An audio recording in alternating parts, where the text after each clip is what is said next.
Guess who's here? Oh, no way! It's the Traveler and Paimon! Ah, Traveler, welcome. Good to see you. What can I get for you? We want some blackback perch stew! All right, blackback perch stew it is. Make yourselves at home. It'll be right out for you in just a moment. Thanks, Chef Mao! I was just thinking about you guys, and now you're here. It feels like you heard my call and came running. You mean you were about to come looking for us? Uh-huh. There's something I want to discuss with you guys. Did you happen to see how the city looked on the way over here? Everyone's getting ready for the Moon Chase Festival. Moon Chase Festival? Is that another one of Liyue's ancient traditions? That's right! Moon Chase is a big festival where we celebrate the arrival of the fall by moonlight. The old folks say that thousands of years ago, this was the time of the year when the Adepti would seek the way.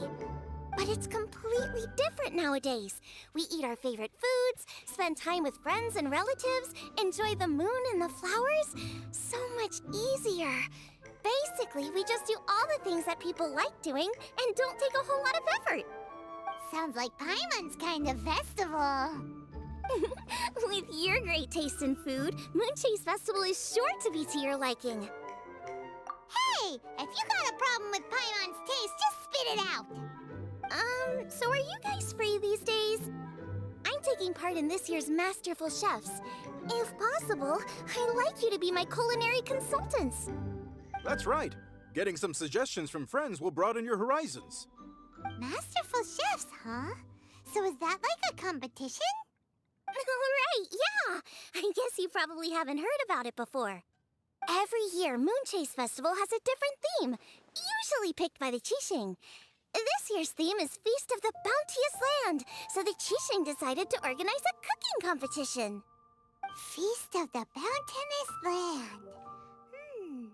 Pretty much sums up what Liyue is all about. Great theme! I totally agree. I heard it was Ningguang that came up with it. She's so amazing and so full of mystery.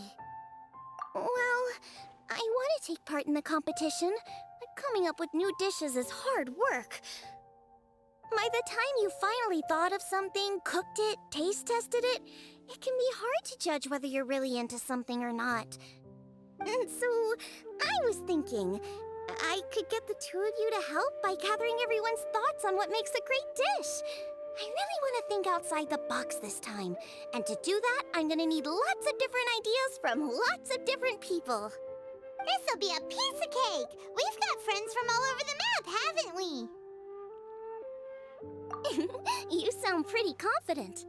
Well, you know, not to brag or anything. But first things first, let's have a delicious one-min meal. After that, we can go around to all of our friends in Liyue and get their ideas one by one. Okay, great. Also, Guoba should be back soon, so we can all go together.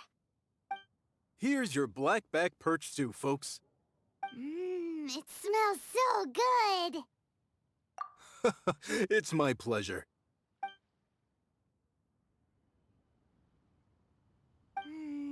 That was so delicious.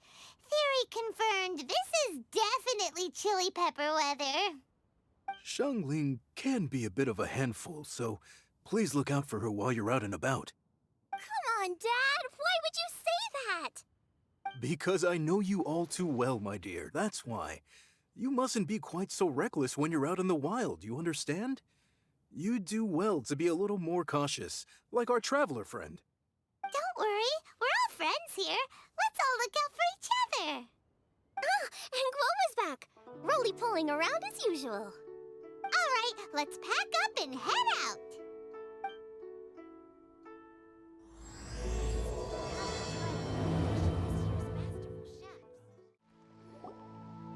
So, it's outside the box thinking that we're looking for, right? Hutao always seems to have a unique perspective, so let's make this our first stop. What? My ears are burning. Did somebody say my name? Yeah, it's Paimon and the Traveler. Oh, and Xiangling, too. Oh, of course, Hutao! Way outside the box. Meaning you're here for some other reason, right? How might I be of assistance? Well, Hu Tao, I wanted to ask you, what kind of food do you like? What food I like? Off the top of my head, I don't really have an answer. Wow, so even Hu Tao gets lost for words sometimes. Paimon sure didn't see that coming.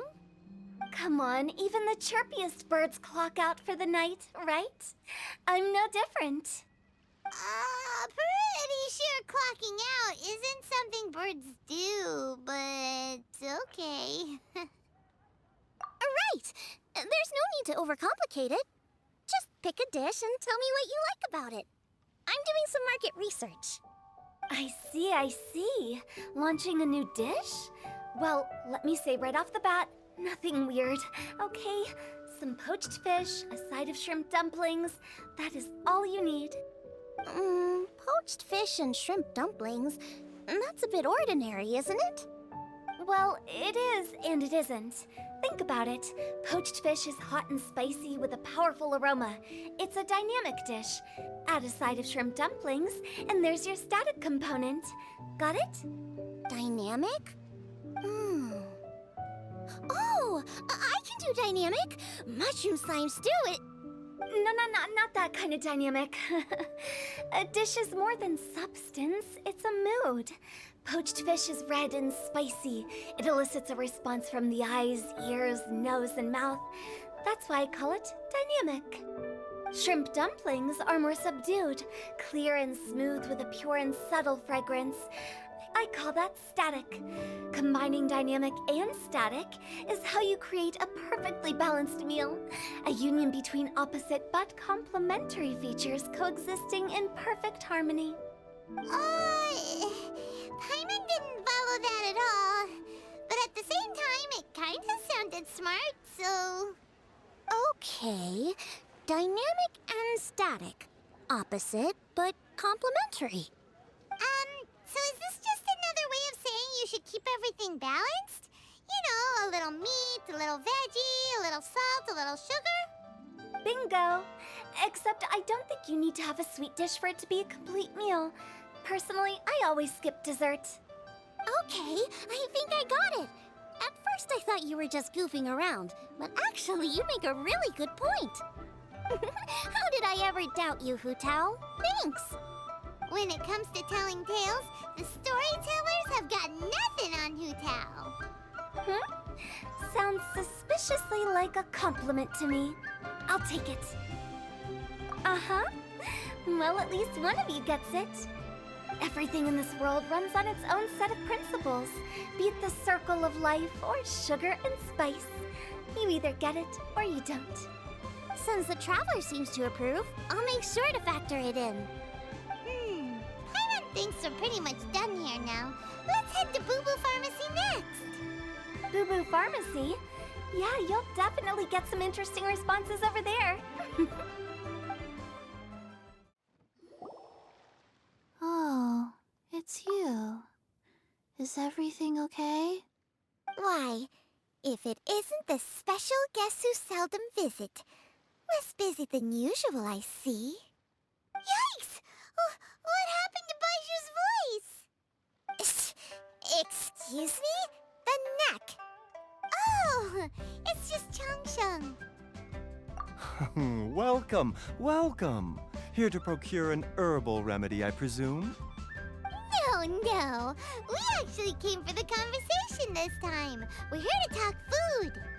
I'm entering this year's cooking competition, so I wanted to ask you both... Oh, wait, there's 3 of you. I wanted to ask the 3 of you what kind of food you like. Most astutely self-corrected. We shall surely supply our assistance. You need to know what food I like? It's all the same. No flavor. Chi-Chi has some gustatory dysfunction and can't taste any food. Make no mistake, she's not being uncooperative. Oh, I understand. That's fine. Still, I'd expect Chi-Chi to have some sort of dietary preferences, though. There must be some dishes that you like the sensation of. Sensation? Yes, there's one. Coconut milk. Nice and cold. Well, that doesn't help us. It's not a dish, it's a drink. How about you two? Any thoughts? I like bite-sized morsels of meat. I agree with Chung Sheng. Many of our patients are the elderly and young children. They find large chunks of fowl or seafood difficult to swallow and digest. Dishes where the ingredients have been finely chopped, on the other hand, are far more suitable for them. We also see plenty of people with colds and sore throats who find it difficult to eat rich food. From a purely pharmaceutical perspective, I tend to recommend soups and stews. Got it. Would that be medicinal soups and stews? Medicinal soup. I don't like it. I must apologize for having such a one-track mind. It's a little difficult to think about food without worrying about the health implications these days. We've had quite the endless stream of patients recently. If you ask me, I think the changing weather is to blame. That's okay. Everyone's input counts. Keeping it seasonal and suitable for all ages sounds like a pretty good idea to Paimon. Medicinal dishes have higher demands in terms of nutritional balance than the kind of food I normally cook. I don't usually focus on medicinal properties, but since this is for a competition, maybe I can score more points by taking both flavor and function into account. Food with substance. Always better. Everyone will like it. It's a great suggestion. Thanks, everyone. You're welcome.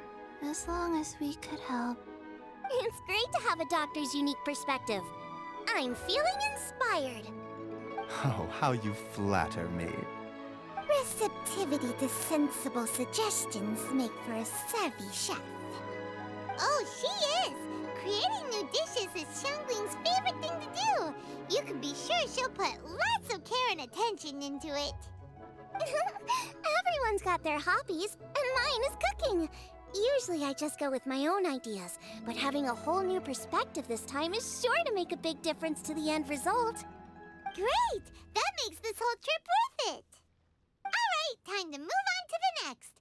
So we've got an independent thinker's perspective and a health perspective.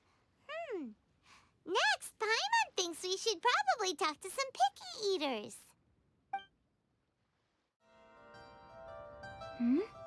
Oh, it's the Traveler in Paimon. And Xiangling. Greetings, friends. It's been a while. Hey, what brings you here? Has something happened? What's with this great big stone on the ground? Long story. So, just to confirm, I will assume responsibility for handling this stone of unknown origin. Any objections? None here. You know how to get things done, Kuching. As long as it's with you, I can rest easy knowing that it's in safe hands. Should I take this to mean that you doubt the relative safety of leaving this in the hands of the Tianquan? Huh? Well, for starters, Kuching is the one who's always out running errands, rain or shine. Besides, you don't seem to give a wooden more about this whole thing anyway, so what's it to you? I was merely joking. You, meanwhile, seem only too ready to pounce when an opportunity to publicly lambaste me arises. By no means. You wish to know about the stone, I presume. Then let me invite the great seafarer Captain Beto to tell the story, if she would be so kind. You... Fine. Well, it's a big one, right? And such a smooth surface, too. Makes you think there's gotta be a good chunk of jade in there. It was found by a fishing crew, not far off the coast. It must have been underwater for years, so the erosion will be what's given it that smooth finish. Finds like this cannot be kept as private property, and must be submitted to a holder of public office. Placing it into our custody will also give them peace of mind. So, what's inside it? Well, we've hit it with just about every weapon we could get our hands on and haven't managed to even dent it yet. Clearly there's more to it than meets the eye. No weapon could smash it open. Wow. Paimon doesn't think we've ever encountered a stone like that before.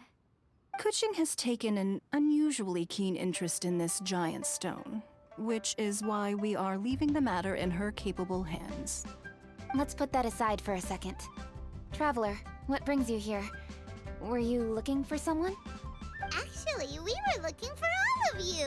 We need all hands on deck here. Oh? Hopefully not because there's been some sort of cataclysmic event. No, nothing like that. Paimon's just getting carried away. I just wanted to ask everyone about their food preferences. Food preferences? That's a little unexpected. I have rather simple tastes. Precise, pure, smart, and sophisticated. That is all I require. That's your idea of simple, huh? I summed up my culinary requirements in 4 words. Is that insufficiently simple for you? A few weeks out on the open ocean would fix your flawed definition of simplicity, let me tell you that. What about you, Beto? Me?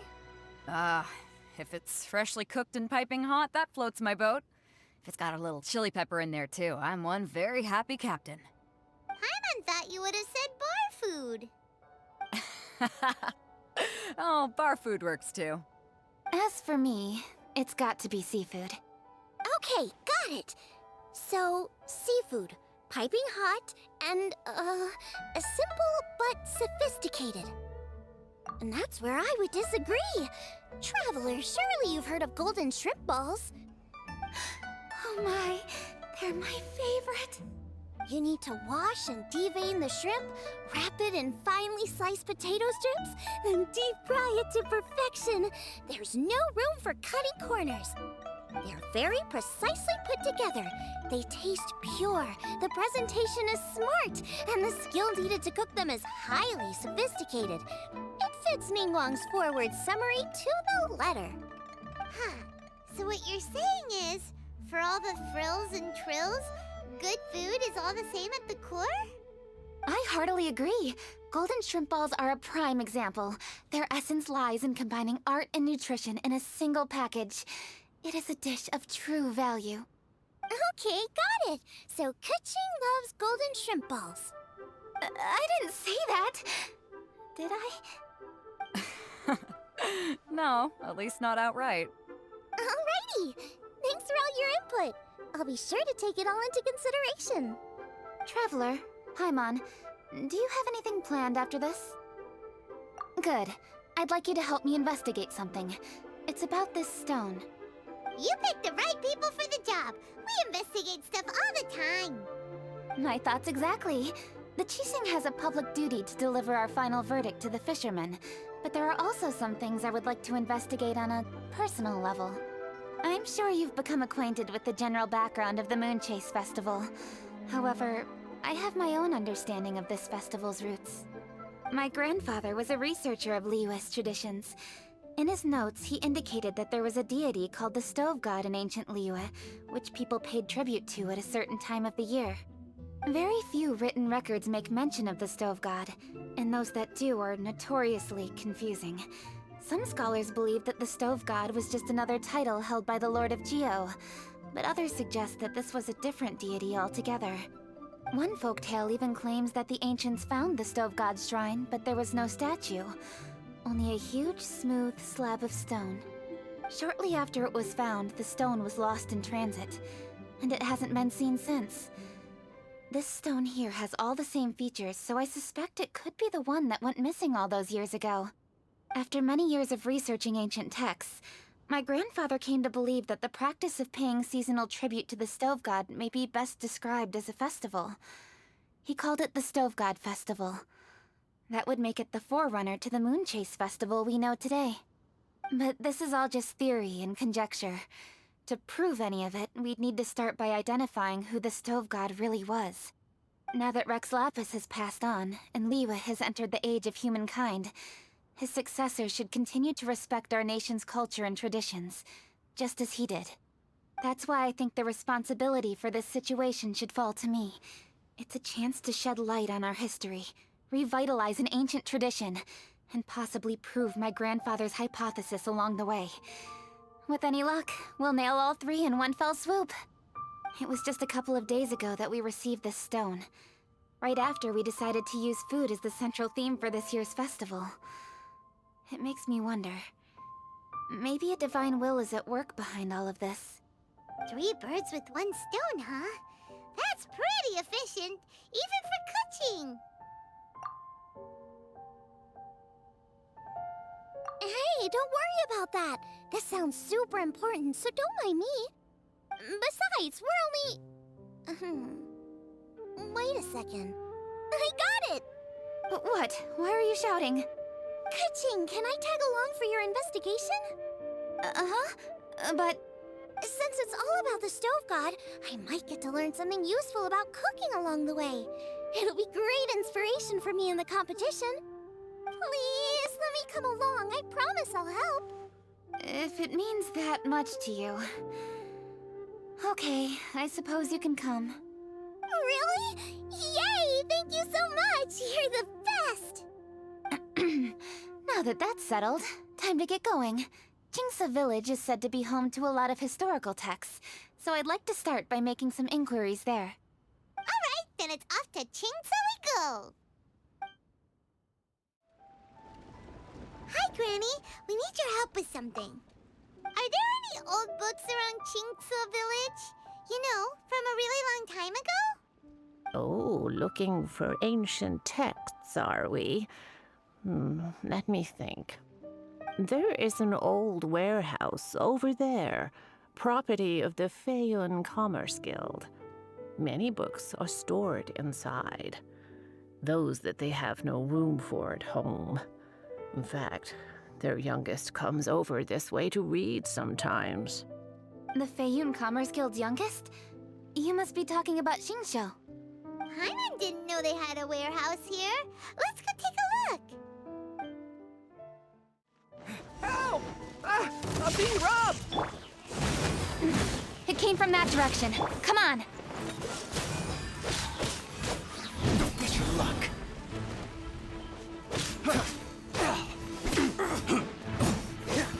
Cool it!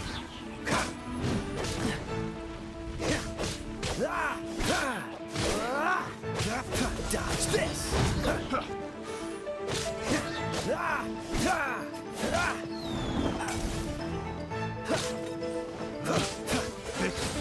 The wrong test subject.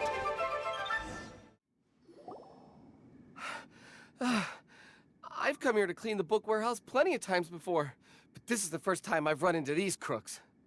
Are you all right? I am, thanks to all of you.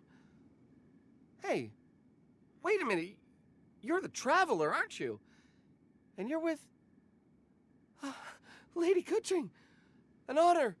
Truly an honor. We'll try not to take up too much of your time. I understand that this book warehouse is the property of the Feiyun Commerce Guild. Could you advise whether we might find any text relating to the stove god in this collection? The stove god? I heard that's the Lord of Geo, right? Huh? Really? Yeah. A friend of mine who conducts research mentioned it once before. We use stoves for cooking, and stoves are built from rock. Some people think that the stove is a gift from the Lord of Geo. And that's why they call him the stove god. Seems logical enough. But do you have any books on the topic? I'm sorry. I'd have to ask the young master about that. Oh, any questions? Please, ask away. Hey, it's Chongyun and Xingqiu. Hello, one and all. Hey guys, what are you doing here? I was bored with nothing to do, and thought I'd come out this way for a bit of reading. And then I thought, why not bring Chongyun along too? Yes, I'm just along for the ride, really. I see the Yuheng Kuching is with you. Whatever brings you here must surely be a matter of grave importance. Master Xingqiu, if I may be so bold, do you happen to know if there are any texts on the subject of the stove god among this collection? Since I personally selected which volumes to store here, I do have some recollection of their contents. If my memory betrays me not, there is one volume among them called Demystifying the Legends of Liyue, which mentions the stove god. Might I take a look? Certainly. If it pleases my lady, I shall lead the way. Sheng, I will take care of things here. You're free to go about your own business. They're back! So did you find it? Yes, Master Xingqiu has quite an exceptional memory. Demystifying the legends of Liyue does indeed mention the stove god. However, it says the following. The body of the dragon wielded a tail that could eclipse the sun, and claws to command fire and teach the ways of wisdom. Receiving the gift bequeathed unto them, humankind cooked food with fire, and thus did they prosper. The body of a dragon? The stories about Rex Lapis say the same thing. That much is true, but this is the only passage in the whole book. If we want to find out more, we'll have to continue our investigation. There's nothing further to discover here. It seems we'll have to look at other options. I come from a long lineage of exorcists, and our family too has amassed a number of ancient texts. Now that you mention the stove god, I seem to recall reading somewhere that this god once appeared at the Guili Assembly. Of course, I can't say if it's true or not. Books are penned by people. All they can do is show what the author was thinking. Everyone's mind is different, so every book on a given topic will give a different account. I apologize that we could not help in a more substantial capacity. Your help thus far is quite ample. Liyue is a vast and rich land. All things that existed here in the past have left their trace. So long as we do not abandon our search, it is sure to bear fruit eventually. Thank you all. We will continue our investigation elsewhere. Ah, hold up! I had a question too. Xingqiu, Chongyan, could you tell me what kind of food you like? Food? Oh no. You're not thinking of taking part in the Masterful Chefs, are you? Yeah, I totally am. What's wrong? You look like you've just seen a ghost. Xiangling, this is a major event. I beg you, please don't cook anything strange for this competition. What do you mean, strange? Mushroom slime stew, to give one example. Okay, fair enough. That dish isn't my most popular. But that's why I'm doing all this research, so I can create some really special dishes to win everyone over. Well, in that case, I like cold food. That's 'cause you can't handle hot and spicy, right? Yes, you're absolutely right. My tastes are on the mild side. I prefer gentle dishes with minimal seasoning. Soups and stews, vegetables and broth, seafood or freshwater fish, either boiled or steamed. These kinds of dishes I am most partial to. No surprises from the Guhua Geek. Okay, another mild child. Got it. These are just personal preferences, and everyone's are quite different. Are you sure this eclectic mix of opinions will be of any use? Of course! You're my customers, and putting a smile on customers' faces is my calling as a chef. Though Xiangling's market research blade stabs often into the dark, her heart never strays from the noble path. If anyone can win hearts and minds with their cooking, it's gotta be someone like Xiangling. She's got pure intentions and really cares about the customers. No, where's all this praise coming from? Knock it off, guys. You're embarrassing me. Sorry for holding you all up. That's all I needed to know. Shall we carry on with the investigation now? Over to you, Kuching. Where to next? So we've learned the stove god allegedly made an appearance at the Guili Assembly. But today that place is largely a wasteland with few traces of human activity. Longshu Inn is close by, so let's stop off there on the way over and see what we can find out. Forgive us, for this is where we must part ways. May your journey be a smooth one. Yes, best of luck. If you run into any difficulties, come and find us. We'll be only too glad to help. Let's go! Next stop, Longshu Inn. Huh? Oh, Traveler. Who are all these people? Friends of ours! Allow Paimon to introduce Xiangling, Guoba, and Kuching. Kuching? Of the Chishing? She's the, Hi.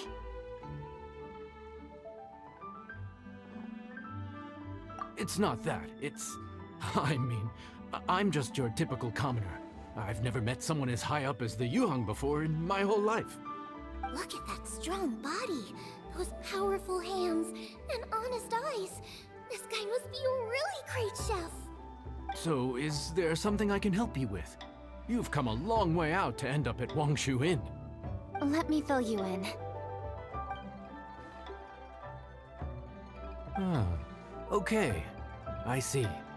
Legends claim that the Stove God once appeared at the Guili Assembly.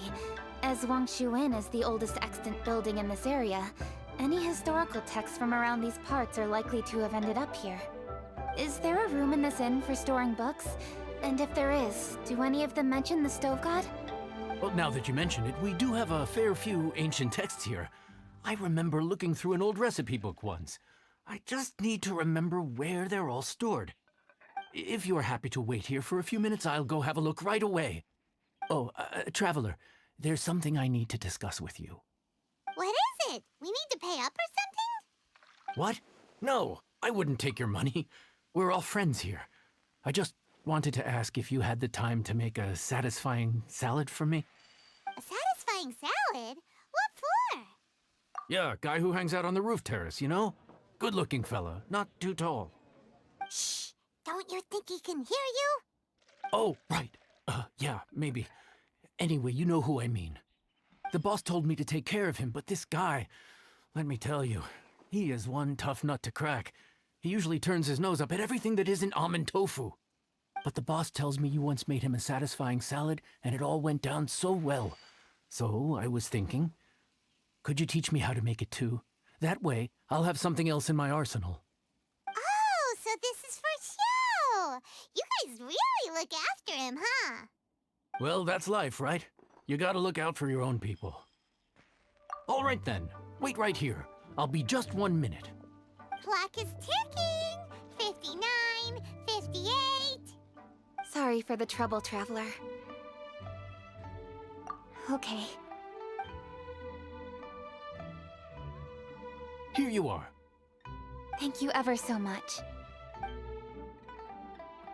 While Kuching's reading her book, let's make that satisfying salad. Xiangling, what are you gonna do? I'd love to come watch too, but I don't want to get in the way, so I'll just stay here with Kuching.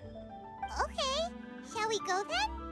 Go ahead and get started. I'll just watch from over here. I only need to watch you make it once to have it committed to memory. All right, thanks for that. I think I've got it now. You got all the steps down, right? Of course. Don't forget, I am the best chef around these parts. Let's go see what Kuching and Xiangling are up to. Kuching, Xiangling, we're back! You finished cooking? Good timing. We finished our reading too. And? Useful? Or no? Useful. There is a passage concerning the Stove God, and it's not what we were expecting. I quote, 60 miles to the northwest is the Guili Assembly. Many were settled there, where they hunted in groups, farmed the land, and made their living from what the soil yielded. When the Stove God descended, one god became many, all of which were the height of children. As does a star when it descends into the world, so the Stove God went out among the common folk and taught them to create fire. With fire, the people at last learned to make hot food, and they dined on rice congee and cooked meat thereafter. This is a radically different account from the one given in Demystifying the Legends of Liyue, and also a conflicting one. One god became many? Does that mean there was more than one Stove God? Taking the text at face value, that is what it says. Went out among the common folk and taught them to create fire. So did the Stove God really go and teach people how to cook firsthand? Now that's a god who truly cared for their people. So, we've got two leads, but they contradict each other. How do we know which one to believe? By continuing our investigation and reserving judgment for now. Thank you for this text, Yanxiao. It's my pleasure, really. Think nothing of it. If anything, I should be thanking the Traveler. Listen, you've helped me an awful lot. Not just today, but in the past, too. I want to make it up to you properly, and as it happens, things are pretty quiet here today. So I'd like to take the chance to treat you all. What do you say? Will you stay for a meal? Wow, he sure sounds confident in his cooking. I like that. Confidence is one of the best ingredients a chef can have. I really want to try his cooking. I say we take him up on his offer. It's hard to refuse a generous offer like that. Yes, I think we can fit this in. Yanxiao, we await your culinary creations with great anticipation. I won't disappoint. Everybody, please be seated! You think you own the place? I'll sit here with Guoba.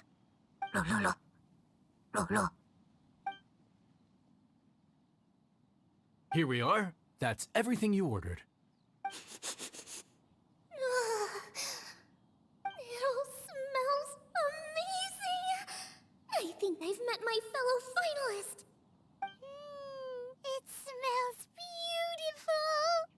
Strange. I never would have guessed that such a gifted chef worked here. This inn isn't particularly known for its food. Everyone likes a good meal, whether they're staying the night or just stopping by for a bite. We call it an inn, but the fact is it's much more than that. We have to cater to all aspects of daily life to make this a true home away from home. Please enjoy your meal at your leisure. I should get back to work now. Yanxiao, are you taking part in this year's Masterful Chefs? Huh? You too? Yup, I've signed up already, and I've got my eyes on the prize. Your cooking's delicious, Yanxiao. I'm really looking forward to seeing you in the final. Huh. Interesting. All right, I'll see you there. What was that? Some kind of power move? No, it seemed more sportsmanlike than that. Yup, he's a really talented chef. His food was excellent, and it showed he has a level-headed personality. That's the kind of chef that could be a match for me. I haven't had any competitive cooking experience since my cook-off with Brooke in Springvale. You're too kind.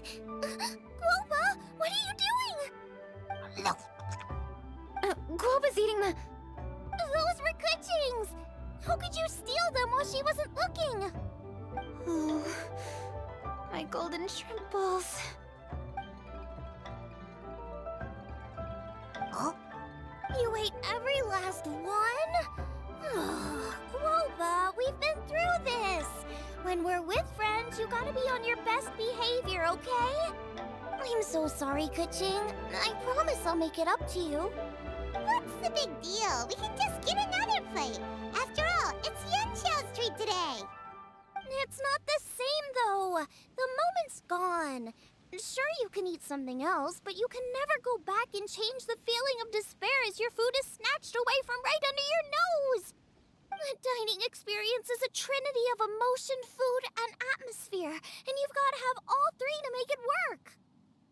I have to say, now that you mention it, that is a very accurate appraisal of the situation. I'm gonna make it up to you, Kuching. Is there anything you want to eat? Anything at all. Whatever it is, I'll make it for you. I don't have high hopes for this, but equally I don't want her feeling guilty. Okay, I'll let her do this for me. If you insist, there is one dish that perhaps you could try making for me. It's an old recipe from my grandfather's notes. No problem. May I see it? I'll get it to you when we're back in Liyue Harbor. Traveler, have you finished eating? Before we do anything else, let's head back to Liyue Harbor. I need to fetch something. I need to go home to fetch my grandfather's notes. Let's meet at Wanmin Restaurant later. Great! I'll go get everything ready. Traveler, what about you? Are you gonna do your own thing for a while, or do you want to come in and have a seat? I actually have something to discuss with him. You go ahead. We'll join you later. Okay, gotcha. Traveler, come here for a moment. I need your advice on something. What do I need to do to get along with Xiangling? Seriously? That's what's stressing you out? Well, What's so strange about it? Why are you looking at me like that? You're super smart, and you're always so sure of yourself. Paimon thought you'd never need advice from anyone about anything. Well, that's just ridiculous. Xiangling's always so warm and friendly with me. This time especially.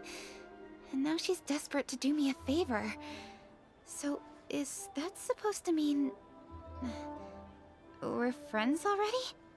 I'm just not used to dealing with people who are so warm right from the get-go. How exactly am I supposed to respond to that? Okay. Noted. Thank you, Traveler. I'll see you again shortly.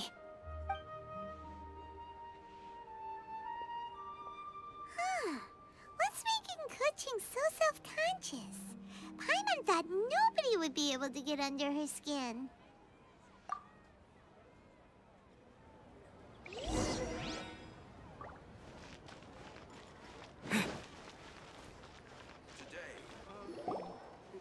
Hey, we're here!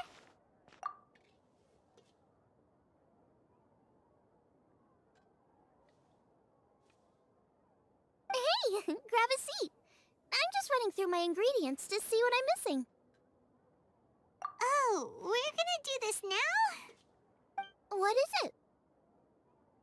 But this is your idea! Why you gotta dump it on Paimon? Ugh. Okay, so back at Longshu Inn, we noticed you and Kuching were getting along pretty well. So you really like hanging out with her, huh? Yup. Kuching's good-natured and easy to be around. The kind of person everyone wants to know, right? You're a braver person than Paimon. The first time we met Kuching, Paimon found her pretty intimidating. You think so? I remember thinking straight away that she was really easy to get along with. Didn't you see her sneaking treats to Goba back at Longshu Inn? Yeah, she's great. We know that now. We're just talking about first impressions. First impressions? Oh, okay. Hey, have you guys eaten grilled shellfish before? They can be hard to crack at first, but they taste amazing that way. We've eaten shellfish before, but I don't think we've ever tried eating them grilled. Oh, you're missing out. I'll grill some for you another time. But anyway, Kuching's like a shellfish. Maybe a little closed off at first, but once you get to know her, she's got a soft and squishy side too. Not to mention that even after her favorite food was stolen away, she was still happy looking after Guoba. I'm really grateful for that. You make a good point. You know, Xiangling's intuition for people seems really spot on. Is that why she took a liking to Kuching so quickly? All right, let's see. We're okay for carrots and crab, and we still got some ham and mushrooms. I wonder what Kuching's recipe is gonna be. Huh? What was that noise? What's going on? What the? That bird is huge! Ah, it's the ladybird! Excuse me, one shall not be addressed in such a manner. One shall be known as Adeptus, whose name, should you care to mention it, is Cloud Retainer. Cloud Retainer? That does sound like an Adeptus name.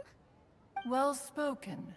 One shall let this young lady's enlightened words atone for the ignorant ones of her friend. A while it has indeed been, traveler. Does one surmise correctly that you hasten hither to partake in the Moon Chase Festival?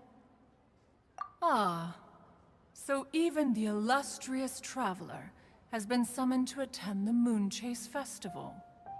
As expected, this year's theme stands proud against the test of public scrutiny.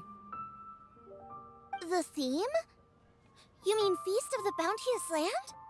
The very same. Moon Chase Festival falls during the season when many cooking ingredients are ripe. Hence, it is a fitting time to enjoy the finest of foods.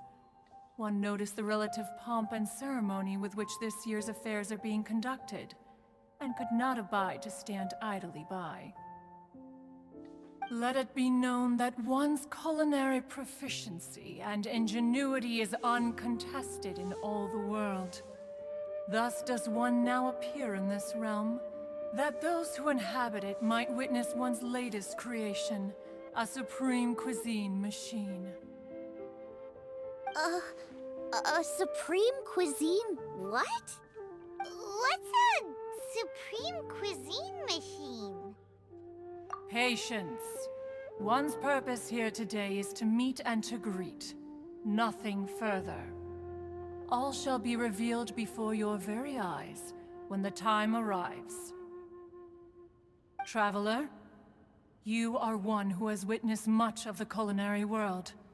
When the day comes, one would be most pleased to see you in attendance, offering your most vociferous ovations. Oh, so we're officially invited? That which is implicitly understood needs not be made explicit, let alone official. I shall say no more and dwell here no longer. Await my word. Be there or beware. This bird always disappears just as quickly as she shows up. Oh, wait, not bird, Adeptus. Hey, wait! Isn't she technically an illuminated bird, though? She seemed like someone very prestigious and very talented at cooking. She definitely loves her food. What are you all huddled together over here for? The Adeptus left already. Yay! Kaching's back! Sorry I kept you waiting, Xiangling. This is the recipe from my grandfather's notes. They're not in the best condition, so rather than bring them out of the house, I just transcribed the recipe. Unfortunately, the texts my grandfather worked with were very old. Usually faded, damaged, or both. Some parts are missing from this recipe, too. Do you think you'll still be able to work with it? Oh, okay. Let me take a look. Give me some time. I need to look into it. Sorry for the trouble. Oh, you're all here? That voice sounds familiar. Sorry to interrupt your conversation. I was in the area buying a few things, and I heard the disturbance, so I felt compelled to come take a look. You mean Cloud Retainer? I saw her too. She just suddenly showed up right in the middle of the street. Whatever adeptal power that was, she certainly knows how to make an entrance. Lady Kaching, you saw her too? Do you, have a moment? I need to discuss something with you. What is it, Ganyu? Has something urgent come up while I've been out? No, it's nothing work-related. I wanted to ask about, something personal. Is that okay? A personal matter? Involving me? Surely I haven't done anything improper recently, have I? Please, Lady Kaching? This is really important to me. Oh, okay. I noticed Cloud Retainer was here for quite a while. Did she say anything about... me? When I was young? About your childhood? No, nothing at all. What? Really? Whew. Thank goodness. I was getting really worried. Once she gets talking to people, she tends to go off on all sorts of tangents. So I was worried she might have bored you with some stories about me. Your name didn't even come up, so you've nothing to worry about. Kaching, how are you not asking a bunch of questions right now? There's obviously some juicy gossip here. Aren't you curious to find out what it is? Please, no, don't do that to me. Of course not. Whatever it is, I'm not curious and I'm not going to ask. If Ganyu has a secret and she wishes to keep it that way, nobody should make it their business to try and get it out of her. That's just basic decency, is it not? Yes, ma'am. Paimon will never bring it up again. Kaching, thank you. You're so kind and considerate. I've always seen that in you. What's that got to do with... Honestly... Go on, you should be getting back now. Oh my, you're right, I should. Okay, everyone, please excuse me. I should get back to work now. Take good care of Kaching for me. Hey, what are you trying to say? Don't worry, Ganyu, we will. Thanks. Hope to see you again soon.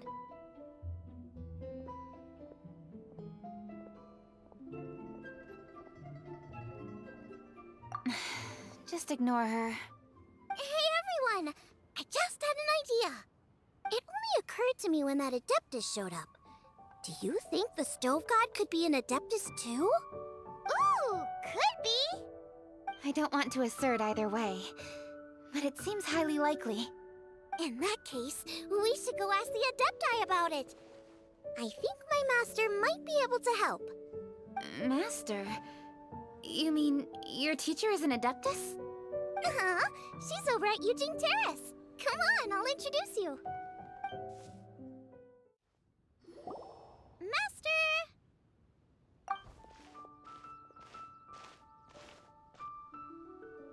Oh! Hello, Xiangling. Madam Ping is Xiangling's master?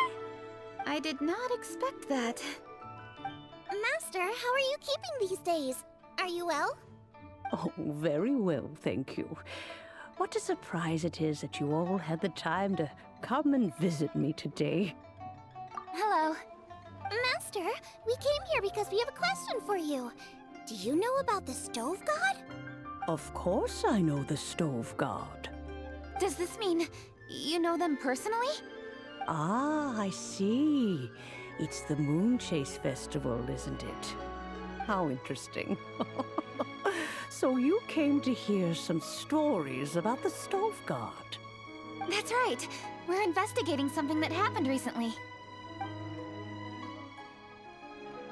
I see.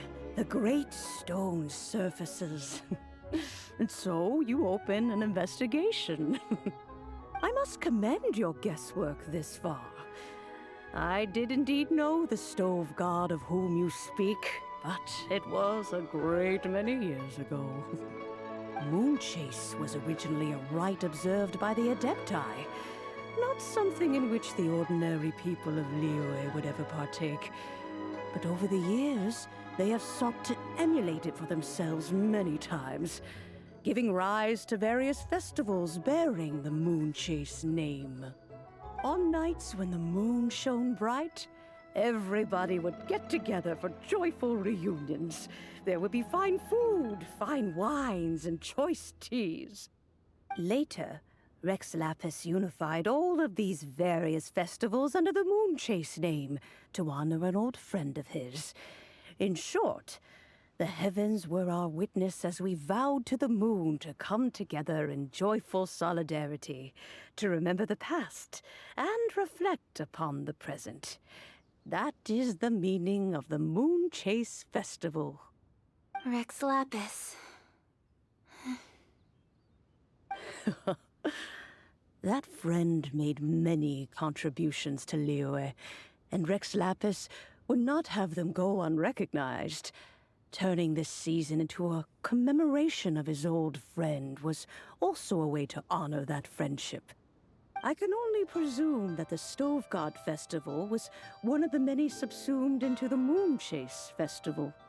In the hands of Rex Lapis, our nation's traditions were faithfully upheld.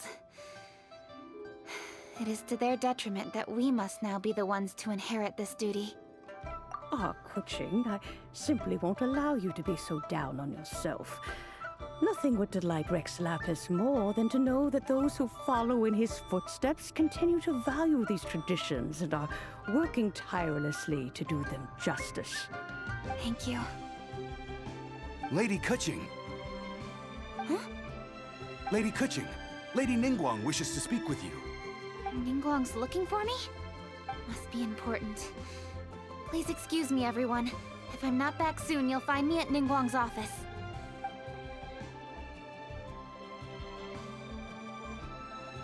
There she goes. Kaching's a lot more serious when she's got her work face on. Do you want to know who Rex Lapis's friend was? Oh! Paimon does! Yes, precisely. There are few genuine coincidences in the world. The story of the Lost Festival and the old friend are indeed one and the same. The Stove God was a good friend of mine, too. What a pity it is that the god is now gone both from the world and from people's memories. How could that happen? It is to everyone's regret that the stove god passed.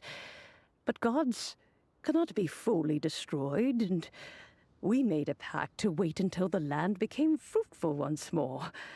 For perhaps the stove god would then return, albeit in a new form. Really? Master, you must miss the stove god a lot, right? From the way you talk about it all, it sounds like you were the best of friends. Yes. Thinking back on it all, there are many fond memories. I'm pleasantly surprised to find that Kuching is investigating this. She is a tenacious child, and anything she sets her mind to, she will diligently pursue. It warms my heart and makes me want to give her a helping hand. Unfortunately, however, I cannot simply give her the answer, for the process is of great importance to her. Kuching's grandfather once researched the stove god, and now she follows in his footsteps. Since Kuching has inherited this conundrum, so too she must inherit the journey to its resolution. You knew Kuching's grandpa? Of course. I count all the people of Liyue among my good friends. I remember when he was the same age as Kuching is now. So young. Grandparent and grandchild are definitely made from the same mold. Both diligent enough to take on anything and bold enough to see it through to the end. I like to think of Liyue as my own little potted plant. I've watched it grow and blossom, and it grows more beautiful all the time. In the blink of an eye, the buds of yesterday are in full bloom today. It's wonderful to see. For new blossoms must bloom on the branches if the tree is to remain evergreen and ever young. My dears, you are absolutely right to focus your investigation on the stone. It is, as you suppose, the lost statue of the stove god, and within it lie all the answers that you seek. I should like to see the stone for myself if you would lead me to it. Perhaps the truth will emerge even as we watch on.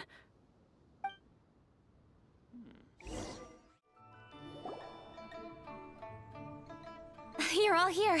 I was just about to send someone to fetch you. Kuching, has the stone undergone any changes? A crack has appeared in one corner, but we still can't tell what's inside. What happened? Did someone chip it while no one else was looking? More likely a natural occurrence. Our weapons have had no effect on it. How would a natural occurrence crack it open? This is because the stove god draws power from the actions of the masses. The heat of a busy kitchen, the joy of a reunion. Keep up the good work, and the truth will rise to the surface soon enough. All the books say the stove god is the deity of food. So is the stone opening up because everyone's cooking for the festival? Statues draw power from their people. So, if the stove god has dominion over cooking, could it be that the passion people put into their cooking gives power to the stove god? Ningguang and I chose Feast of the Bounteous Land as this year's theme, and now every chef signed up for the competition is busy preparing. Paimon's theory is not an unreasonable one. Plus, a lot of families have reunion feasts around this time. With everyone back home, the whole city's bustling with people, and that adds a lot to the festive atmosphere. So if the stone cracked because Liyue started getting festive, that must mean that when the festive fever peaks, it'll bust right open, right? That's gotta be it, right, Master? Well, we'll have to see then, won't we? Okay, the fact that cooking is involved gives us a perfect opportunity. The selections phase of masterful chefs will be held indoors and seen by only a few people, but the finals will be held outside in public. Everyone who wants to will be able to come and watch it. The atmosphere will be incredibly lively, no question. And when the finals end, boom! We'll get to see who the stove god really is, right? It's definitely a possibility. Well, I've already signed up, so I should be able to help. Yes, For a chef as accomplished as yourself, getting to the finals should be a breeze. All this talk of cooking competitions is making Paimon hungry. Oh, Paimon can't wait! It'd be great if Paimon could take a nap and then wake up when it's the finals.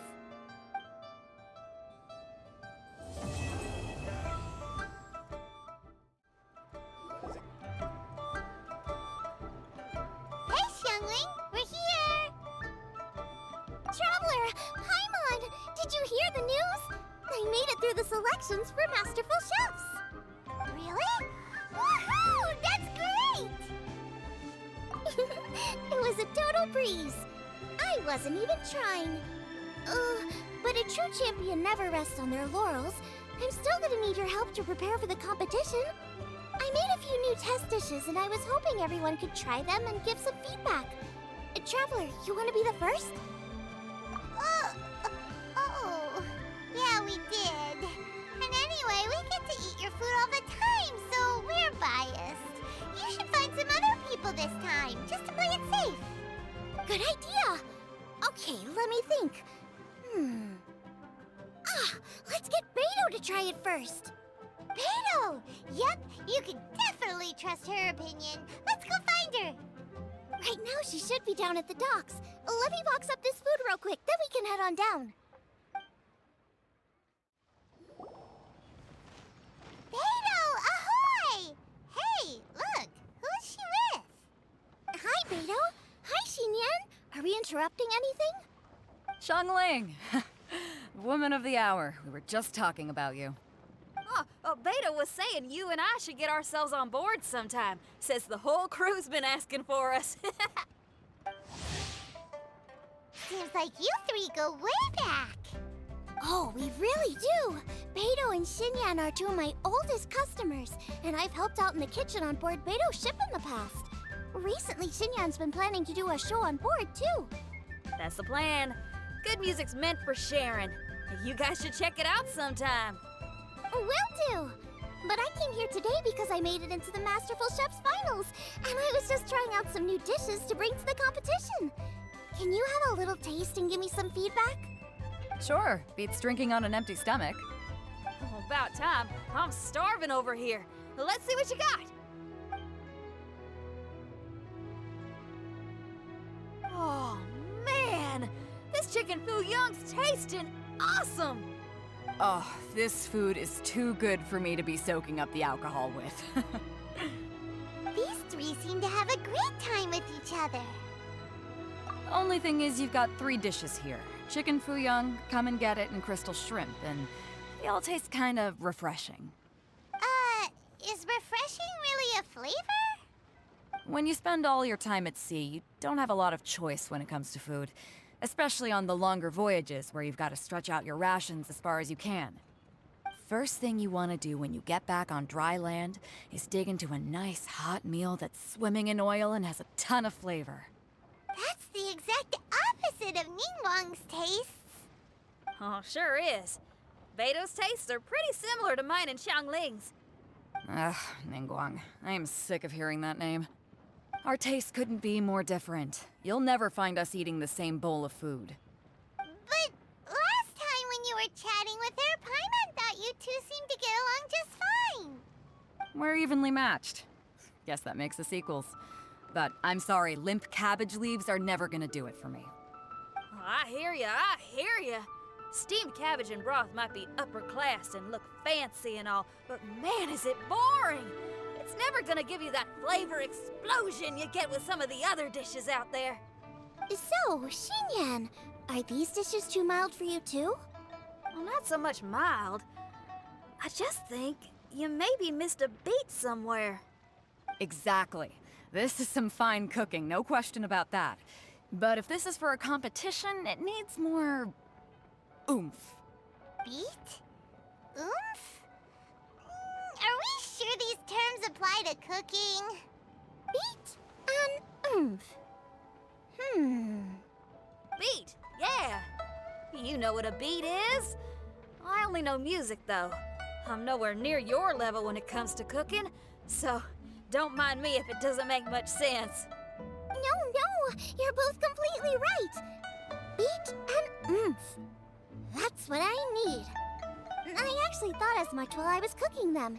Even though this was a brand new combination, it still felt like I was missing that one thing that'll seal the deal. You know, really push it over the finish line. Seems like she's found her muse. Does that mean music theory is compatible with cooking? Hey! Paimon didn't quite get the implication, but Paimon can tell when you're being a meanie. Okay, I think I know what I need to do. Great! So this went really well. Don't hold back. Just get out there and do your thing. You're a pro, Xiangling, and you've totally got this. Hands down, best chef in Liyue Harbor. Ain't that right, Beto? Well, I think so anyway. More than any other chef. And there ain't a whole lot of people I'd be willing to say that about. I'll do my best. Thanks, everyone. All right, we'll leave you to it. I'm gonna take Xinyan on board for a while. Xiangling, they both had pretty strong tastes. You sure that won't be a problem? Shouldn't we get a second opinion from someone with milder tastes? That's a good point. Beto likes her greasy stir-fries, and Xinyan can really handle her spice. Yeah, we should get another opinion.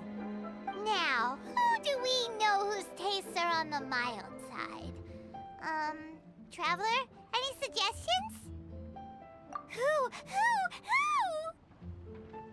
Oh, right! Makes sense! So, back to Wangshu Inn? Who? Who is it? Someone you just missed last time we were there. Huh? Oh, Paimon remembers! He said that we just need to speak his name and poof, he'll show up. Will he definitely hear us saying his name though? Maybe we should find somewhere quieter.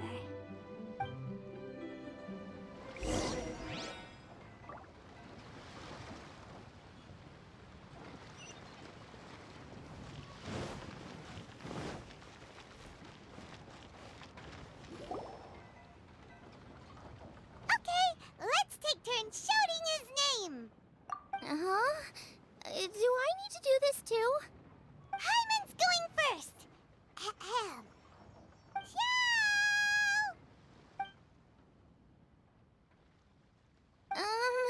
Nothing's happening. Let me try again. Xiao! That's weird. Does he not want to hang out with us? Wait, so let me get this straight. Some guy with special powers promised you both that you just need to shout his name and he'll show up? Well, not both actually, just one of us. Oh, right. Well, you should be the one to try it then. Paimon clearly just doesn't want to feel left out. Okay then.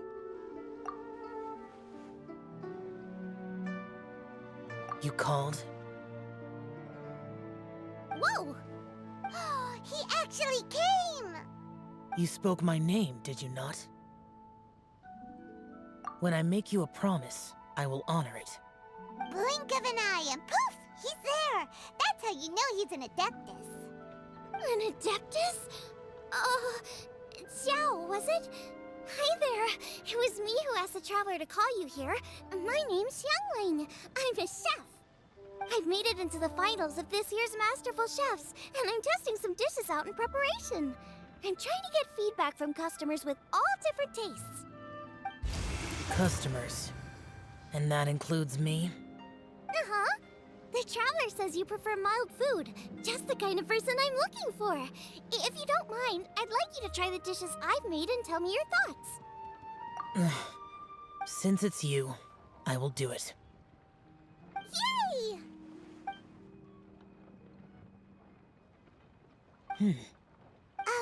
How is it? Are you sure you can eat it? Don't force yourself.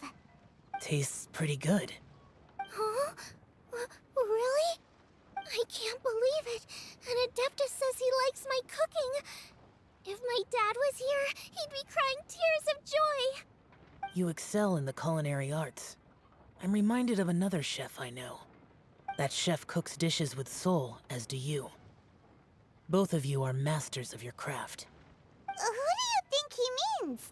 Smiley Yanxiao? If I had to find fault with something, the two sides are a little strong for my taste. Some minor adjustments would take this dish from excellence to perfection. Just my own opinion. Do not fixate on it. Take it or leave it as you see fit. All right, go easy on the sides. Okay, I got it. Thank you, Adeptus friend. It was really great to meet you. I'll be leaving now. See you next time. Paimon still can't believe he actually came! So, what would happen if we called his name again now? Do you think he'd come back right away? Only kinda, maybe, not really joking. Jeez. Good news! After 2 rounds of taste testing, I've had an idea on what to do next. Great! Lucky we picked the right people to talk to. I'd better head back and try this out a few times while it's fresh in my mind. Thanks for your help. Oh, and the final is in Eugene Terrace. You better come and watch. Will do. Good luck. You bet.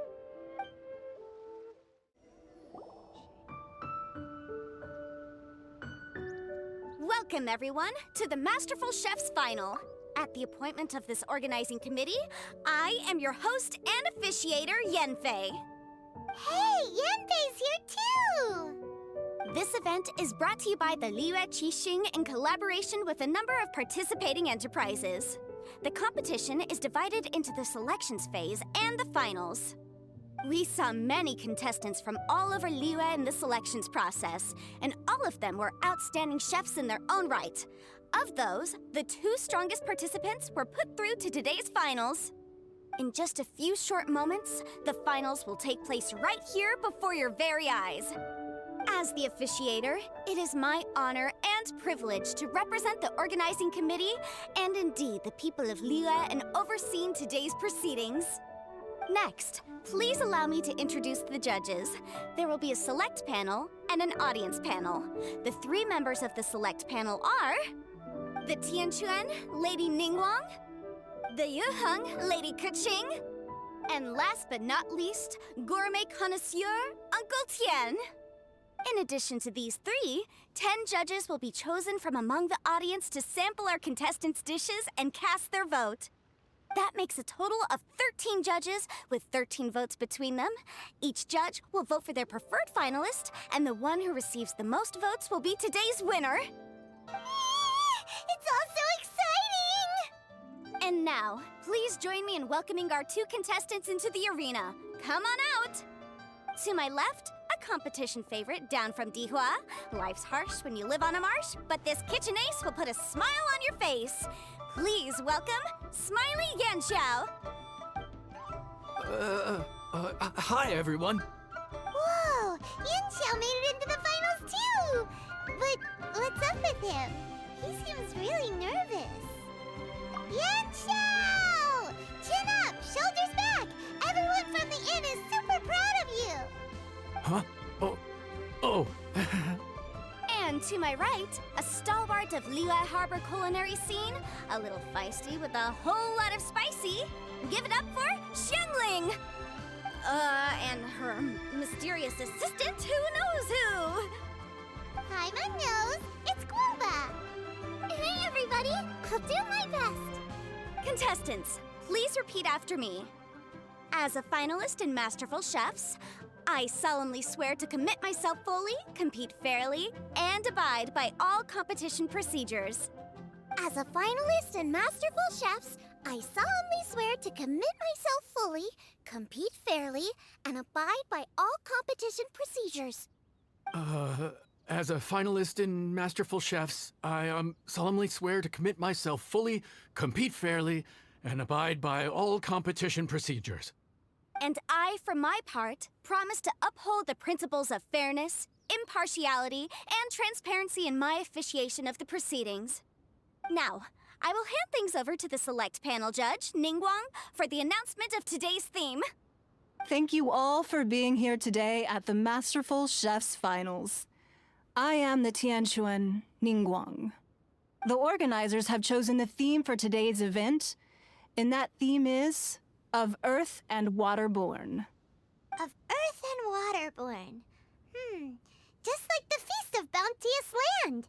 It really captures the spirit of this year's Moon Chase Festival. It's like surf and turf, but the deep and meaningful version. The rules are simple. The one who receives the most votes wins. Tailor your dishes to the judges' preferences, or win over the audience with your originality. The choice is yours. Well then, I look forward to both of your contributions. Contestants will have 1 hour of cooking time available and may only use ingredients provided by the organizers in their dishes. I trust this is no problem. Okay, without further ado, let the cooking commence. Begin.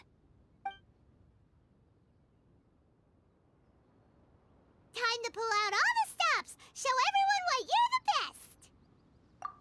Traveler, Paimon! Thanks for coming to support me. Don't you worry. I'm gonna make this the best tasting dish I've ever cooked.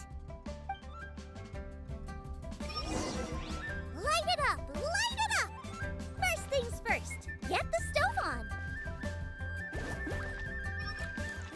Xiao thought the side should be milder, which makes sense to contrast with the main dish. And I guess that's what Xinyan...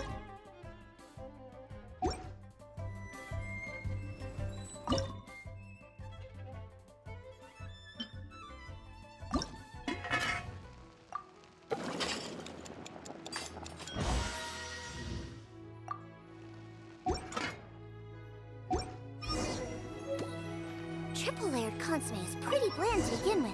I can't have two sides with the same texture.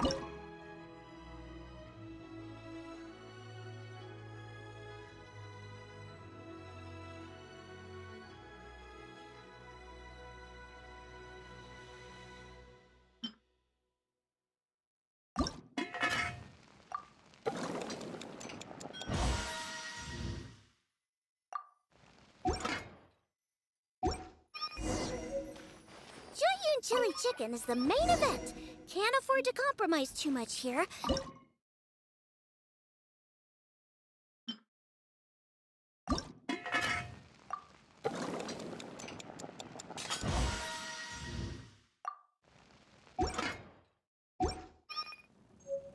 Huh? Oh, Yin-Xiao. He doesn't look so good. La la la. Ah, guava. Whoa, what's this? Hold up. Things are taking an unexpected turn on the masterful chef's stage. Xiangling's mysterious assistant appears to be aiding her opponent. Judges, are we going to allow this? We knew in advance that Xiangling would be accompanied by a mysterious assistant, and the judges agreed that the two could be classed as one individual for the purposes of the competition. But what do we say to this? I take no issue with it.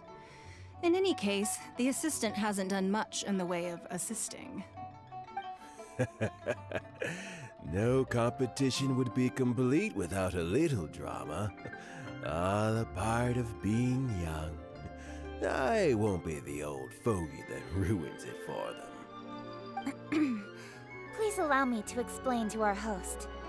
Prior to the competition, the judges reviewed both contestants, and we can comfortably confirm that neither side is participating in a way that contravenes the competition rules. Xiangling is a highly accomplished chef, and her assistant is more like family to her. Xiangling prepares all of her own dishes herself. All that her assistant will do is occasionally provide a fire source. Given Xiangling's level of culinary skill, the difference between her using firewood or her assistant is a trivial one. I appreciate everyone's concerns. The presence of a mysterious assistant performing strange dance moves to cheerlead for Xiangling is a little unexpected. But the mysterious assistant has now started cheerleading for Smiley Yen-Xiao too, demonstrating total impartiality. By encouraging both Xiangling and her opponent, they have proven to be a fair supporter. That's right! Guava's not really outside help. Guava just likes to watch people cook. I'm sure the only reason they went over there is to try to help Yen-Xiao feel less nervous. I give you all my word, Guoba will not interfere with the competition.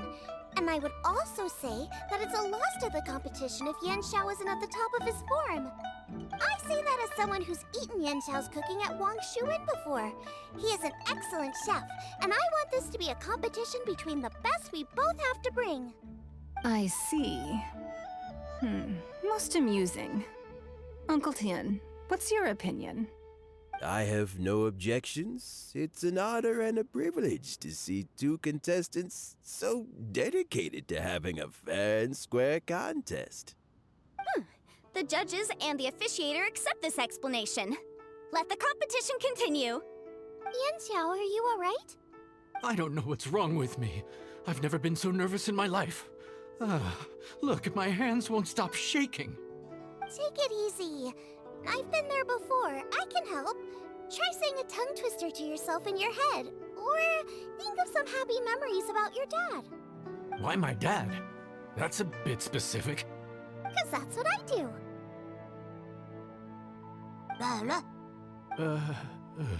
I guess I'll think of my mom then. Anyway, you should carry on. I'll be fine. Don't hold up your own dishes on my account. Nothing's being held up. I'm finished already. Huh? Oh, right. Then I need to focus up and win this thing. There you go. That's the attitude we want. You're a very capable chef, Yan Xiao. So come on, show everyone what you're made of, just like you showed us last time at Wang Shuin.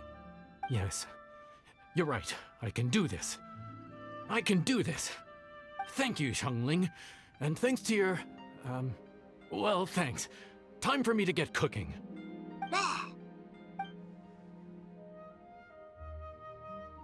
Time's up! Both contestants have now finished cooking. I would like to invite them to present their dishes to the judges for evaluation. We will proceed in the order that the contestants finished. Xiangling, please describe your dish. My dish is Jieyun chili chicken with sides of triple-layered consommé and crystal shrimp. The theme is of earth and waterborne, which includes land and sea. In other words, land animals, fowl, and seafood are all potential ingredients. My main dish, Jieyun chili chicken, is a combination of fowl and chilies. Jieyun chilies capture the essence of the mountains where they grow, and fowl is a gift from the heavens. Triple-layered consommé also uses fowl, and its other ingredients are ham and bamboo shoots. These are also flavors from the mountains, but they complement and contrast with the chicken dish, fresh instead of spicy, cold instead of hot. The crystal shrimp is made from a combination of rice, shrimp meat, and carrot. A thin, translucent skin wraps diced carrot and a whole shrimp, fresh, crispy, and tender. Shrimps are a gift from the ocean. Tightly wrapping them in a skin made from rice makes this dish a blend of land and sea, fresh with a hint of sweetness. It's the perfect note to end this course on. Ooh, a strong delivery there from Xiangling. Let's see what our next contestant Yan Xiao has to say. My dish is Adeptus Temptation with a mint salad and golden shrimp balls. As Xiangling says, earth and water means land and sea. So birds, land animals, and seafood were also the ingredients I incorporated. Adeptus Temptation is a much-loved dish in Liyue, and as chef of Wang Shuin, I've always been proud to offer this as the signature specialty dish of our menu. It's a complex dish with very particular ingredients: smoked ham, crab, fresh shrimp meat, and matsutake. I chose this as my main dish as a sign of respect toward my profession and to this competition. The mint salad is my first side.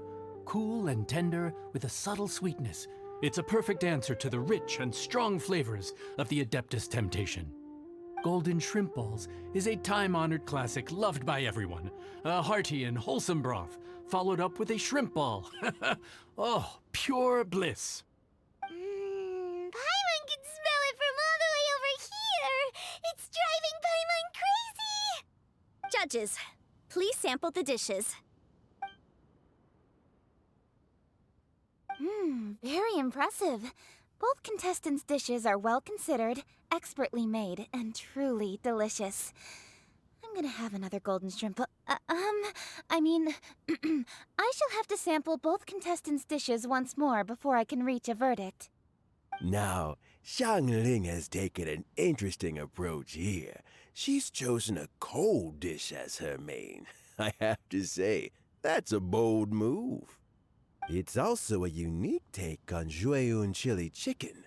Although the dish as a whole is served cold, the chili peppers have been stir-fried, and so they're still just a little warm on the inside.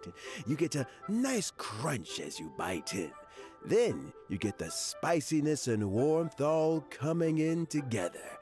And then just a hint of that wonderful pepperiness to top it all off. It's quite simply extraordinary. This Adeptus Temptation is quite exceptional. The triple layer consomme is also a very superlative contribution. Excellent flavor, well balanced between sweet and savory. Yes, the standard is very high. Judges of the select panel, I will now ask you to consider your votes carefully before writing them down and handing them to me. Also, the organizing committee has selected today's audience judges, and they are now evaluating the dishes. Everyone who's been lucky enough to sample today's dishes, please consider and cast your vote independently. How are we not involved in this? Why didn't they pick us to be judges? Paimon has buckets of passion and oodles of expertise when it comes to food. If they don't want Paimon, it's their loss. Yippee! For all the chefs there are in the world, and for all the amazing dishes they can cook, the fact remains that you're the one who treats Paimon the best. Thank you all for waiting. All votes have been received and counted, and the results have been returned to Ningguang. I now invite Ningguang to take the floor and announce the results of the Masterful Chef's Finals. It is my pleasure to announce that the winner of the Masterful Chef's Finals is...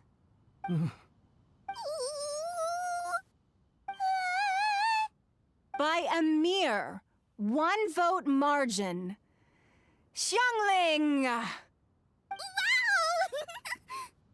What? How is it so close? Well, there it is. I knew it. It was a close contest, but we have a winner. Liyue Harbor's Xiangling has beaten Dihua Marsh's Yanxiao by just 1 vote. There can only be one winner, but the fact that this was so close shows just how much both of these outstanding chefs managed to impress our judges. Thank you both for your stellar contributions here today. A big thank you to all the audience for being here today, especially those who have come from far and wide. As officiator, I declare the result of this competition to be fair and valid, thus bringing the Masterful Chef's Finals to a close. Thank you all for coming. Until next time. Please exit the venue in an orderly fashion, and remember to take all of your personal belongings with you. Come on, let's go over and take a look.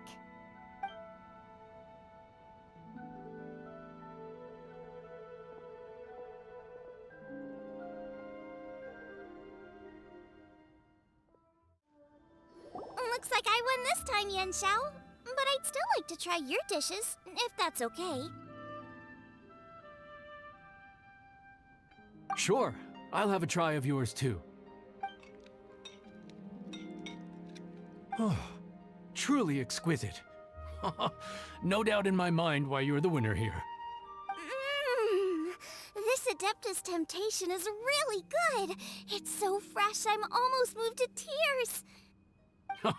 Well, just goes to show that you have a taste for the finer things in life. No, you've got me all wrong. We're just a small neighborhood restaurant too, so I totally understand. Food is life, and customers are at the heart of all food culture. So humble food cooking is not to be looked down upon. Is that right? Huh.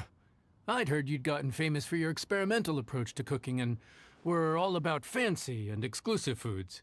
Never realized you'd done your time in a small kitchen too. Well, there you have it. All the greats come from the smaller places. The same goes for you. You can't work in an inn kitchen unless you know how to consistently please customers. It's no wonder your food is so top-notch.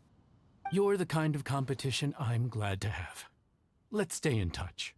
Maybe we can find some time in the future to trade tips. You got it. And next time we meet as competitors, let's both be even better than we are now.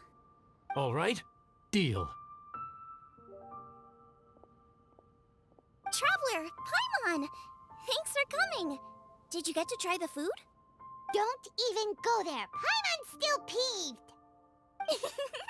I can't believe it. You didn't get picked? Well, never mind. Don't get mad. I'll make some more for you when we get back. You will? Woohoo! Great! Oh, the organizer said that Yenshao and I need to go register our delivery addresses. Apparently, they're gonna deliver an exclusive ingredients package and the prize money at a later date. So I need to get moving. I'll come find you guys after. Xiangling seems really happy. Good for her. Looks like Kuching and Ningguang left already. As the organizers, they must have gone to wrap up some last-minute things. Let's go ask them for an update about the statue.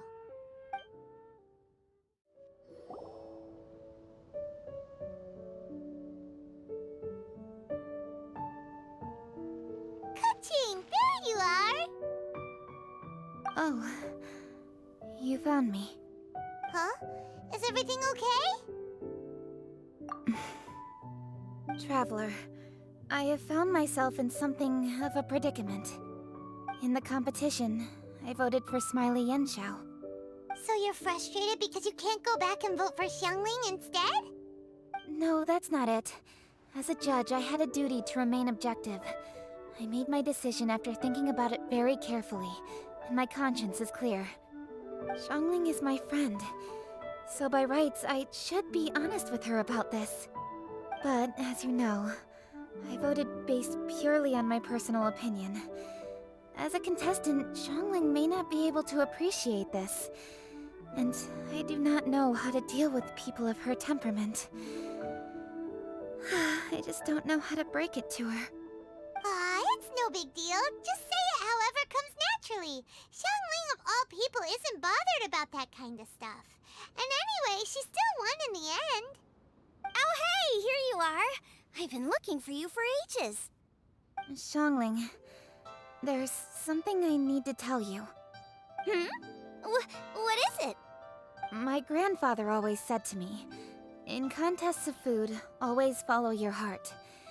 Which is to say that in gastronomical disputes, or indeed competitions, one must cast their vote for the party that they agree with. This decision must be based on one's honest thoughts, not influenced by any external factors. Of course, that was just my grandfather's opinion, but I have to say, I am inclined to think he had a point.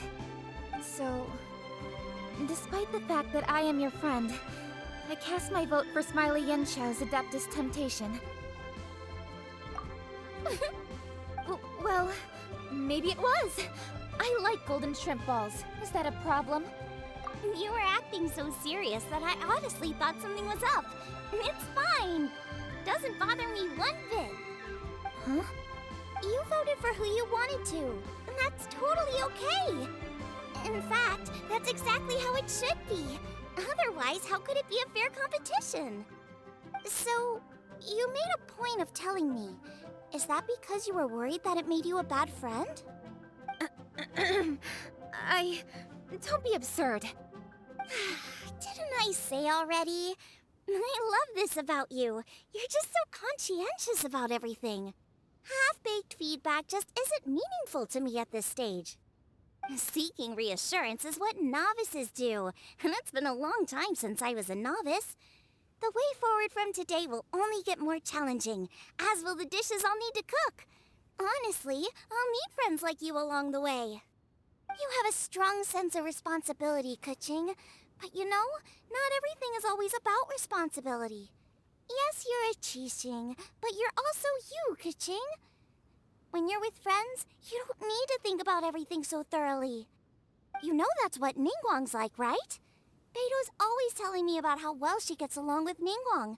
They even play chess aboard her ship sometimes. So you see, Ningguang's kind of bold in that she doesn't let her identity and reputation get in the way of her ability to have a good time. You could take a leaf out of her book. Outside of work, it's time to let go and relax. Traveler, Xiangling, anyway, what are we standing around here for? Let's go and check on the status of the Stove God statue. Oh, yeah! Paimon had nearly forgotten about that. Let's go see.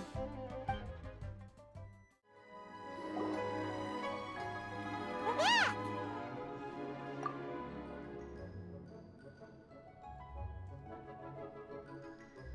The Traveler and I made one each. Here, have a taste while it's still warm. Thank you. Don't mind if I do.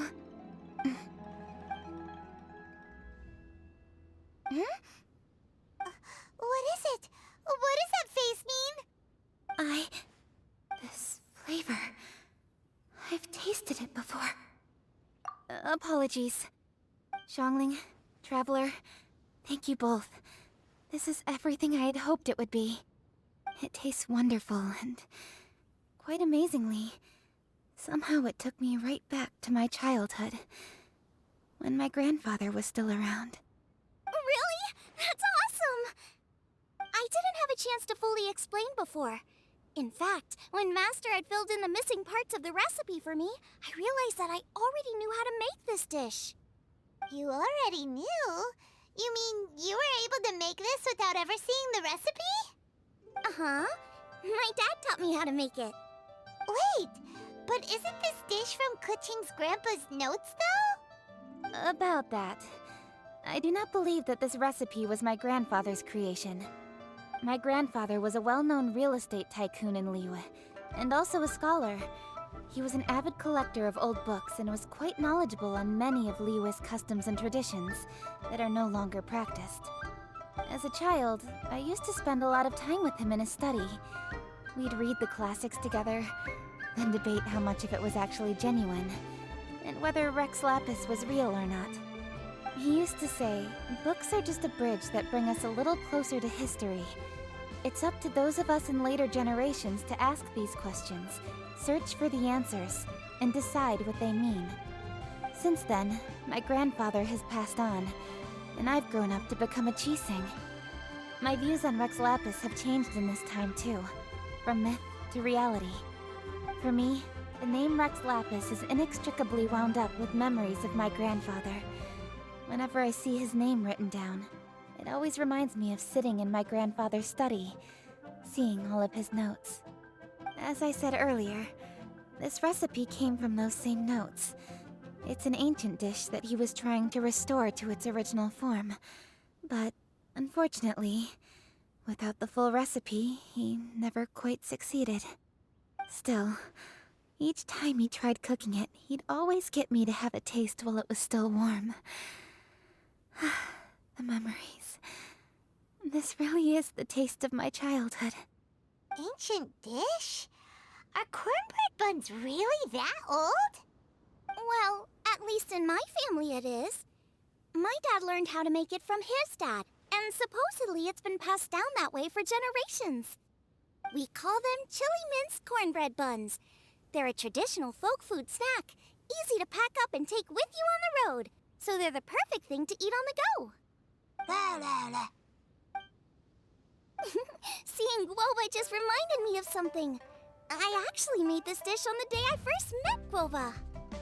How did you first meet? It was in a cave in the mountains. I ducked inside to get out of the rain and saw an offering table in there, so I put the cornbread buns I'd brought with me on it. Then I ended up falling asleep, and when I woke up, I found out that Guoba had eaten every last one. Guoba followed me around ever since. We're practically family now. Hold up! Stop the conversation! Look! The stone! It burst open! It's... Guoba? What are you... what? Mother? Ah, I see the chili mince cornbread buns have been served. Master! Granny, look! looks just like Guoba! Oh, indeed it does. After all, Guoba is the deity you've been searching for. God of the stove. Guoba is a god? You asked me if a sufficiently festive atmosphere would be enough to reawaken the stove god.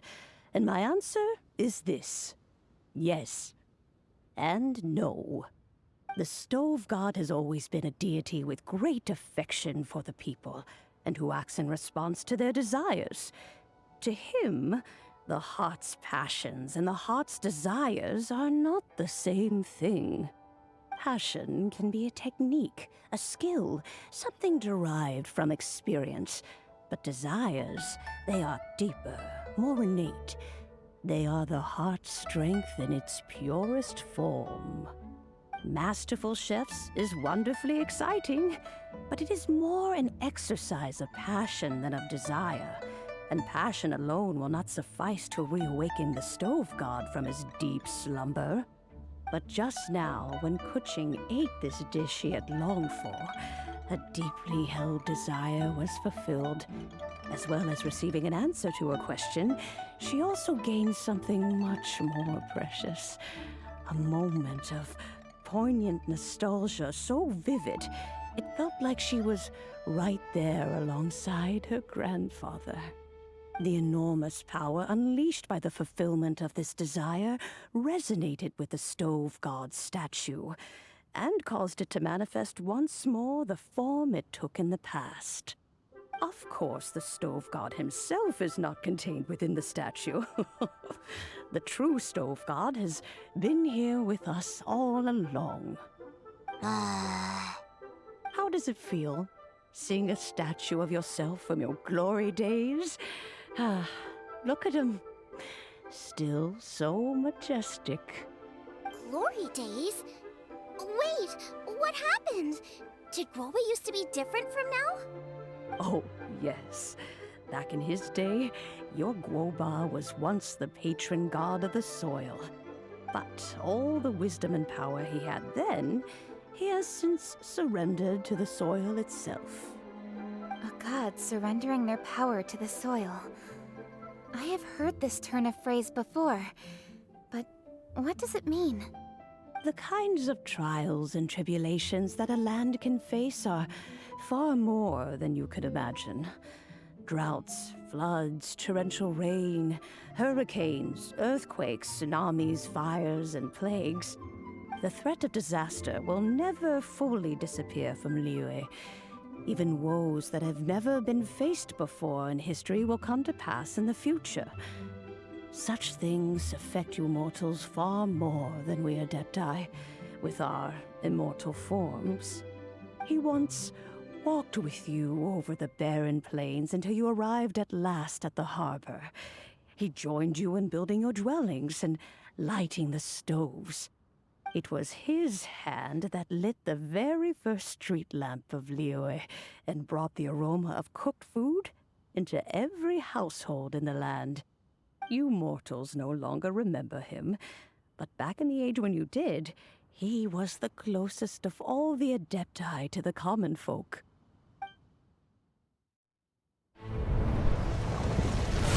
Marchosius, god of the stove, born from a spark when stone struck stone. He was a god with a great love for humanity and their well-being. Millennia ago, the people sought to expand their city. They built a dwelling on the plains and called it the Guili Assembly. The stove god cared greatly for the people, turning himself into minions who went into every home, fostering food and solidarity alike. Alas, their home was taken by a flood. The waters ravaged the Guili Assembly and forced the people back south to Liyue Harbor. Though the distance was not far, the journey was plagued by a terrible storm. For a dozen days, the Adepti stayed by their side. During this time, the stove god cooked an ancient delicacy, flatbread with a meat sauce to stave off the cold and damp, fit for those on the move. Centuries later, disaster and plague arose once more. The stove god would appear no longer, for he placed all of his power into the land itself to quell the calamities. His power expended, and his wits greatly reduced. Thus his body decreased in size. By the time he parted ways with us, he wasn't even the height of a human. He told Rex Lapis and I of the dishes that bring joy and of the secrets of the flame, then went into the mountains and entered into a long slumber.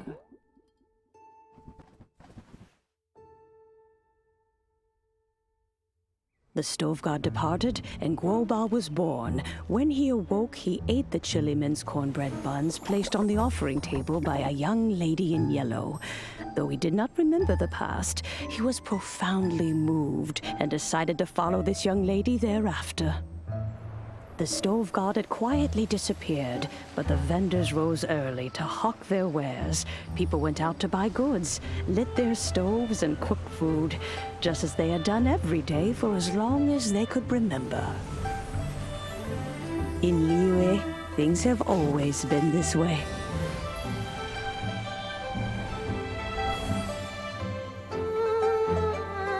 Nature provides, the mountains rejoice. We are blessed by heaven's good grace.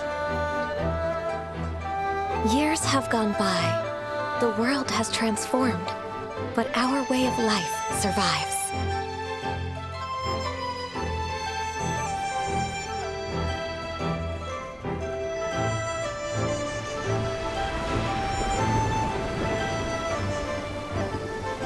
Fame and fortune is only a season. It is the moment that we should embrace.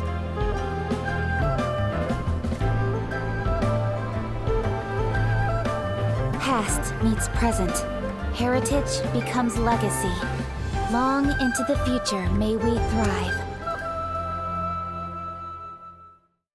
You once told me that dining is the profoundest of customs in the human world. To eat well is to consume vitality itself, and to drink well is to partake of the very essence of the world. It is a matter of paramount importance, you said, for people cannot face the arduous journey ahead on an empty stomach. At once a humble affair and a profound one. A humble meal of maize and spring water is also profound in that. By ensuring one's survival, it paves the way for millennia of human history and culture to come. My dear friend, Liyue has changed so much while you have slept. Looking at the prosperity and beauty around us today, does it make you happy? Guoba, this is kind of a huge deal. Why didn't you say anything? He is not who he once was. Even the power of speech evades him now. There is no way he could have told you. Oh. Guoba, but... Xiangling. Do not be saddened, Xiangling. There are two sides to everything. Guoba may have lost many of his formal faculties, but he is now as carefree as can be, without a single worry in the whole world. In this world we inhabit, who can truly be said to live a life free of all woes? Those with a mind and with the knowledge will certainly be troubled by all manner of things. But he has gone further than us in his journey. He had both wisdom and courage. Everything he took upon himself, he was also ready to part with. His carefree demeanor today is a testament to the fact that he is at rest. So since you are his friend, take good care of him. Go out to walk and play. Allow him to eat, drink, and be merry. I will! You can count on me! Xiangling, you have an adeptal affinity. Guoba follows you around because he has respect for you. The moment he awoke, he was met with the familiar flavor in the chili mince cornbread buns he ate. After all that time, he still recognized the dish he had invented. And he approved of you as the one who had cooked it. That's right. The taste of one's home cuisine always brings back memories of home. Though he remembered nothing, eating the food you had cooked gave him a feeling of familiarity. That is why he stuck by you.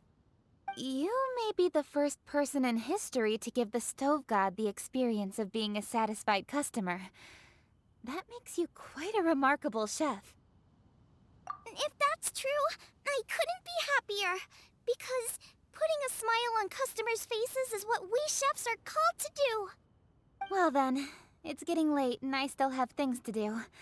Time for me to say goodbye. Traveler, Paimon, Xiangling, thank you all very much. I look forward to spending more time together in the future.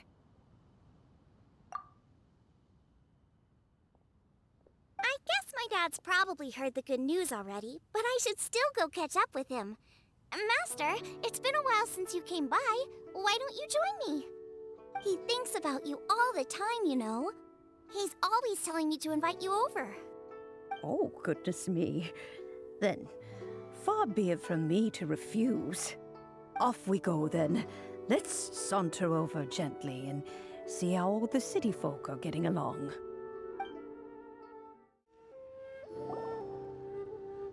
Hi, Dad. I'm back. Hey, what are you doing there? I should be the one handling that. Oh no! Guoba's taken off!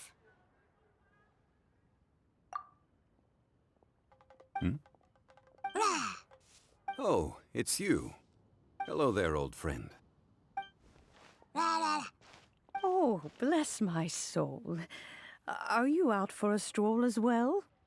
Given the season, it felt fitting to take a leisurely walk while the meal is being prepared. Quite right. And it also gave us the chance to run into you. Guoba may not recognize you, but as ever, he seems quite delighted to see you. So, Guoba doesn't remember anything, but can still feel when something's familiar? Friendship will always withstand the ravages of time. Traveler, what do you think of the name of this festival? Moon Chase. The moon is a carrier of countless emotions. So many things only seem to surface as we gaze up beneath its poignant glow. Wherever the moonlight shines, the heart is wont to follow. Fond memories of those no longer with us. Debts of gratitude to old friends. The meaning of ages past and gone. All wrapped up in the city that has existed for so many moons to date. All these things and more. They are why people chase the moon. In old age, the sight of many things puts one in a wistful mood. But children are always a beautiful sight to see. Such exuberant life force. It seems to well up from deep within the land itself. A land that has been in existence for so many millennia, and yet one that still dazzles today. Traveler, this Moon Chase Festival has been all the more entertaining with you here to witness it. Now, let's have Xiangling brew us a nice pot of tea. We shall drink and chat at our leisure.